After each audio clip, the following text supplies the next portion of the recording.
నమస్కారం, నేను మీ జాహ్నవి. మనతో ఉన్నారు ముక్కాముల పీఠాధిపతి శ్రీధర్ స్వామీజీ. మాట్లాడేద్దాం. నమస్కారం గురుగారు. శ్రీమాత్రే నమః. అయితే గురుగారు, శ్రావణ మాసంలో సోమవారాలకి చాలా ప్రత్యేకత ఉంది అంటున్నారు. అసలు ఏంటి ఆ విశిష్టత? సోమవారం పూజ చేయడం వల్ల కలిగే ఫలితం ఏమిటి? ఈ శ్రావణ మాసం చంద్ర నక్షత్రంతో పౌర్ణమి ఉండడం చేత ఏర్పడింది అని మనం చెప్పుకున్నాం. చంద్రుణ్ణి రక్షించిన వాడెవరు? పరమేశ్వరుడు, చంద్రశేఖరుడు. చంద్రుడు మనఃకారకుడు, మానసిక ప్రశాంతతనిచ్చేవాడు చంద్రుడు. అలాగే ఈ మాసం చంద్రు సంబంధమైన మాసంగా మనం చెప్పుకోవచ్చు. ఈ మాసంలో పరమేశ్వరుడు అత్యంత ప్రసన్నంగా ఉంటాడు. అలాగే ఇంకో విశేషం ఏంటంటే, గంగమ్మ తల్లి ఉప్పొంగిపోతూ ఉండే మాసం ఉందంటే ఒక శ్రావణ మాసమే. వర్ష ఋతువు కదా, ఈ వర్ష ఋతువులో విశేషంగా వర్షాలు పడతాయి. ఈ వర్షాలు పడి నదులన్నీ కూడా నిండు కుండల్లాగా నిండిపోయి అద్భుతమైన ప్రవాహాలతో ప్రవహిస్తూ సాగర సంగమం చేస్తాయి. అంచేది ఇక్కడ ఏమిటి, గంగాధరుడైనటువంటి పరమేశ్వరుడికి ప్రియమైన గంగమ్మ ఉప్పొంగిపోతూ ఉండేటువంటి మాసం ఇది. ఈ శ్రావణ మాసాన్ని ప్రత్యేకంగా ఉత్తర భారతదేశంలో గంగా తీరవాసులందరూ కూడా పరమేశ్వర ప్రియంగా విశేషంగా చేస్తారు.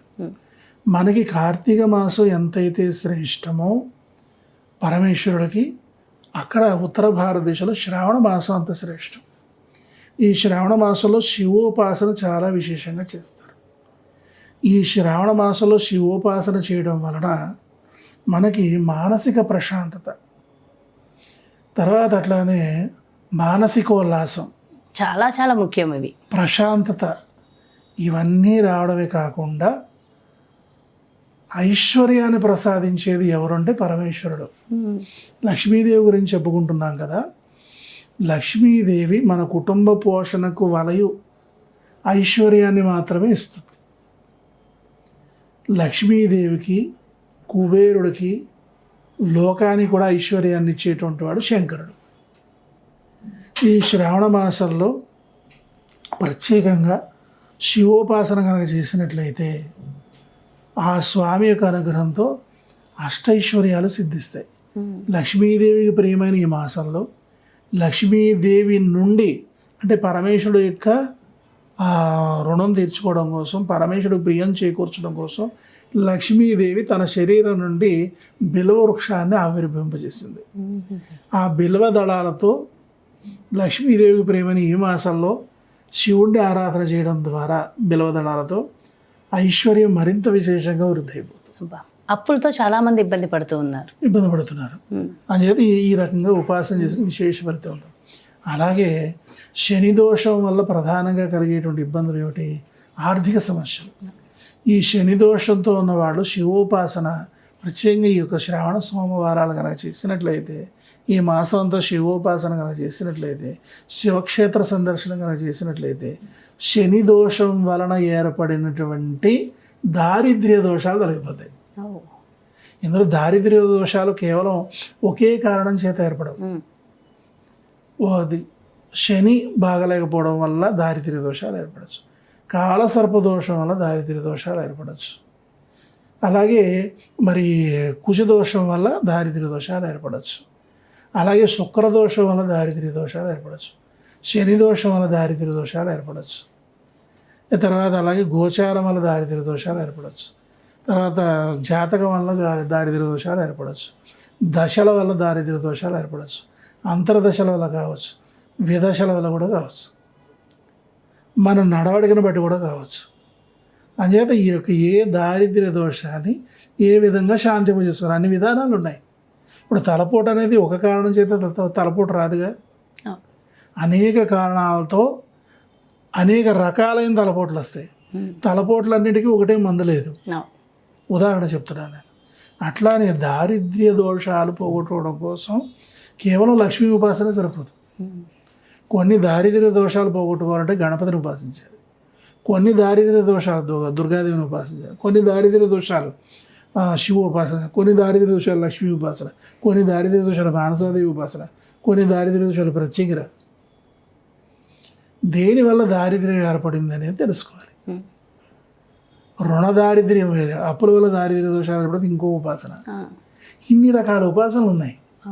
అది ఎలా తెలుసుకోవాలి? అక్కడ అదే పరిజ్ఞానం. ఇప్పుడు ఏదో అంతా ఏదో చెప్పేస్తున్నారు, తామరగింజలతో పుచ్చిస్తే ఐశ్వర్యం వచ్చేస్తుంది, లక్ష్మీదేవి పెట్టేస్తే వచ్చేస్తుంది, గవాలతో పూజ చేసేస్తుంది. కాదు, ఎందుకు నువ్వు దారిద్ర్యాన్ని అనుభవిస్తున్నావు అనేది ఒక విశ్లేషణ చేయాలి. విశ్లేషణ చేసి దేనివల్ల దారిద్ర్యం ఏర్పడేది చూసుకొని దాన్ని బట్టి పరిహారం చెప్పాలి. అంచేది ఇక్కడ ఏమిటి, శని వలన దారిద్ర్య దోషం ఏర్పడితే శివోపాసన. అలాగే అఖండమైన సిరి సంపదలు పొందాలంటే శివోపాసన. నీ కుటుంబం పోషణకు కావలసినంత ఐశ్వర్యించాలంటే లక్ష్మీ ఉపాసనే. కానీ అఖండ ఐశ్వర్య భోగభాగ్యాలతో విలసిల్లాలి, లక్ష్మీవంతులం కావాలి అంటే మాత్రం శివోపాసన చేయాలి. అంచేత శ్రావణ మాసంలో శివోపాసన అఖండమైన సిరి సంపదలు ప్రసాదించే ఉపాసన అన్నమాట. అంచేత ప్రత్యేకంగా ఈ శ్రావణ మాసంలో కుబేర పాశుపతాస్త్రాభిషేకము అని ఉంటుంది. ఆ కుబేర పాశుపతాస్త్రాభిషేకంతో పరమేశ్వరుడు కనుక అభిషేకం చేసినట్లయితే అఖండమైన వ్యాపార అభివృద్ధి. అలాగే మరి విశేషమైనటువంటి ఫలితాన్ని మహాపాశుపతాస్త్రాభిషేకం, సకల శుభాలు కోరి మనం శివోపాసన చేయాలంటే మహాపాశుపతాస్త్రాభిషేకం ఎలా చేయాలంటారు? ఆ విధానం వేరే ఉంటుంది. శైవాగమ పండితులు ఉంటారు, వాళ్ళని మనం పండితుల ద్వారా మనం చేయించుకోవాలి. మనం స్వయంగా చేసుకోవడానికి అవకాశం ఉండదు, ఎందుకంటే చాలా పెద్ద క్రమం అది. అందుచేత శైవాగమం పండితులను ఆశ్రయించి మనం చేస్తాం. అదే ముక్కాముల క్షేత్రంలో చేయించుకోవచ్చు. సింపుల్ గా చేయాలంటే ఏం లేదమ్మా, పంచామృతాలతో ప్రతి సోమవారం శ్రావణ మాసంలో స్వామివారికి అభిషేకం చేస్తాం. ఆలయానికి వెళ్ళి మనం అభిషేకం చేసుకుని చక్కగా తామర పుష్పాలు సమర్పించడం, లక్ష్మీదేవికి ప్రియమైనవన్నీ కూడా స్వామికి సమర్పించడం. ప్రత్యేకంగా బిలవదళాలు, ఈ శ్రావణ మాసంలో బిలవదళాలు కూడా హెశ్చిద్రై కోమలై శుభై అన్నారు. మారేడు దళాలు అన్నీ పనికిరావు. ఎట్లా ఉండాలంటే మారేడు దళం హెశ్చిద్రై, రంధ్రాలు లేకుండా ఉండాలి. కోమలై, కోమల అంటే చిగురుటాకులై ఉండాలి. శుభై, శుభాన్నిస్తాయి. రంధ్రాలు లేని కోమలంగా ఉన్నటువంటి బిలవదళాలు పరమేశ్వరుడు సమర్పిస్తే శుభం కలుగుతుందన్నారు. అంచేత అట్లాంటి బిలవదళాలు మనకు లభించాలంటే చక్కటి బిలవదళాలు శ్రావణ మాసంలో లభిస్తాయి, కార్తీక మాసంలో లభించవు. కార్తీక మాసంలో చాలా అన్నీ కూడా ముదిరిపోయినటువంటి బిలవదళాలు చూస్తాం మనం.